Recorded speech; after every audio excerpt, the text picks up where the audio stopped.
Ова е местото каде што утрово засега непознат напаѓач пукаше и се обиде да го ликвидира скопјанецот Љупчо Костадиновски, а потоа со трчање побегна низ уличките во околината. Костадиновски, кој се уште трага по неговиот син Самуил, кој се води како исчезнат од март годинава, го преживеа нападот. Тој е роднина на сопругата на лидерот на партијата Обединети за Македонија, Љубе Бошковски. Инцидентот се случи околу 8:30 часот на улицата Тодор Чангов во населбата Лисиче во непосредна близина на домот на Костадиновски и неговата пицерија. Напаѓачот вооружен со пиштол го следел Костадиновски, а тоа го тврдат соседите кои утрово го забележале моторот низ населбата. Го пресретнал и од непосредна близина почнал да пука во него.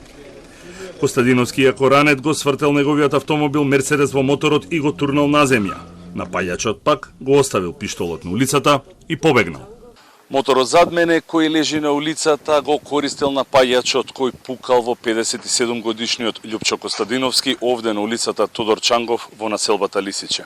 Соседите не се расположени да разговараат за инцидентот, но зад камерите велат дека обидот за убиство е поврзан со исчезнувањето на неговиот син Самуил. Костадиновски во моментот е хоспитализиран на клиниката Карил со 2 прострелни рани и е во стабилна состојба.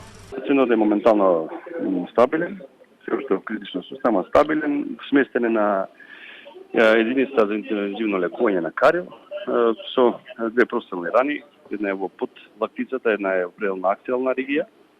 Така да моментално се следи од колегите од анестезиологија, така да мислам дека моментално не можеме да дадеме дополнителни информации.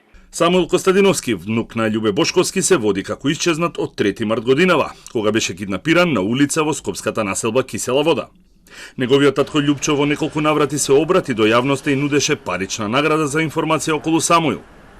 Полицијата приведе 2 лица, осомничени дека учествувале во неговото грабнување, а на барање на обвинителството им беше одреден притвор.